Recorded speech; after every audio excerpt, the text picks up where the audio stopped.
आओ एक सच सुनाऊं तुमको। रिश्ते कभी गलती से नहीं टूटते, रिश्ते टूटते हैं अना की वजह से। जब तुम कहते हो ना कि मैं क्यों झुकूं, पहले वो माफी मांगे, तब रिश्ता आहिस्ता आहिस्ता मर जाता है।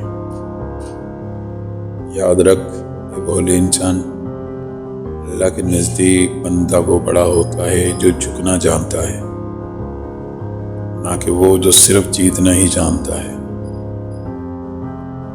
क्योंकि झुकना कमजोरी नहीं बल्कि रिश्ते बचाने की हिम्मत है, जो कम ज़र्फ़ों का शेवा नहीं। अब फैसला तुम्हारा है कि तुम रिश्ता बचाते हो या ना, सोचिएगा।